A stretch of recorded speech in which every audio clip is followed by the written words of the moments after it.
एक जंगल में एक आम का पेड़ था। उस जंगल के पास ही एक गांव था। उस गांव का एक छोटा सा लड़का हरिया उस जंगल में उस पेड़ के साथ खेलता रहता था। वो उस आम के पेड़ के ऊपर चढ़ता, आम खाता और बाद में उस पेड़ के नीचे आराम करता। हरिया को पेड़ के साथ खेलते हुए अच्छा लगता, तो उस आम के पेड़ को भी बहुत खुशी होती। अब हरिया रोज उस पेड़ के नहीं खेलता। एक दिन की बात है, एक जनक से उस पेड़ के पास गया। हरिया बहुत दुखी था। तभी पेड़ उससे बोलत है, चलो हरिया बेटा, मेरे साथ खेलो। मैं अब बच्चा नहीं रहा जो तुम्हारे साथ खेलूं। अब मैं पेड़ के साथ नहीं खेलता। मुझे अब खिलौने चाहिए और खिलौनों को खरीदने के लिए मुझे पैसों की जरूरत है। माफ करना बेटा, पर मेरे पास पैसे नहीं हैं। परंतु तुम आम तोड़ सकते हो और तुम उन आमों को बाजार में जाकर बेच सकते हो। हरिया ने यह बात सुनते ही उस पेड़ से आम तोड़ने लगता है और आमों को तोड़कर टोकरी में रख लेता है। टोकरी को सिर पर रखकर बाहर से चला जाता है, लेकिन हरिया वापस बहुत दिनों तक वापस नहीं आया। बेचारा आम का पेड़ बहुत दुखी हो गया। कुछ सालों बाद हरिया अब जवान हो गया था। कुछ दिनों बाद हरिया फिर से उस आम के पेड़ के पास आया। तभी आम का पेड़ बहुत खुश हुआ और बोला, हरिया बेटा, चलो आओ मेरे साथ खेलो। मेरे पास तुम्हारे साथ खेलने का टाइम नहीं है और वैसे भी अब मैं बड़ा हो गया हूं। मुझे अब मेरे परिवार के लिए काम करना है। हमें एक घर चाहिए।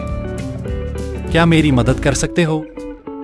मुझे माफ कर दो बेटा, पर मेरे पास तुमको देने के घर नहीं है। परंतु तुम मेरी शाखाएं तोड़कर तुम्हारा घर बना सकते हो। ऐसा सुनते ही हरिया ने पेड़ की सारी शाखाएं तोड़ दी और उन्हें साथ लेकर बाहर खुशी खुशी चला गया। शाखाएं टूटने के बावजूद पेड़ खुश था, परंतु हरिया उसके बाद नहीं आया, जिससे पेड़ फिर से दुखी हो गया। कुछ सालों बाद हरिया फिर पास आया, जिसे देखकर पेड़ बहुत खुश हुआ।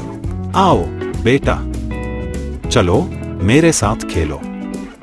नहीं, अब मैं बूढ़ा हो गया हूं। अब मुझे जिंदगी आराम से बिताने के मौके चाहिए।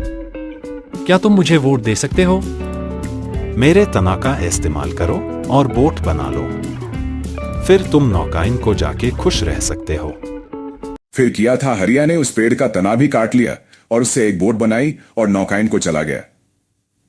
फिर बहुत सालों तक वह वापस नहीं आया। ऐसे ही बहुत साल बीत गए।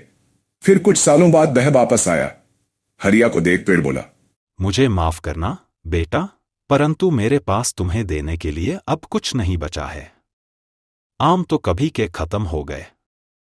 कोई बात नहीं, मेरे दांत भी तो नहीं है आम खाने के लिए। तुम्हें खेलने के लिए शाखाएं भी नहीं है। पर मैं भी तो बूढ़ा हो गया हूं। मैं अब शाखाओं पर चढ़ भी नहीं पाऊंगा। मेरे पास सचमुच कुछ नहीं बचा है तुमको देने के लिए। बस यह मरने वाली जड़ी बूटी है मेरे पास।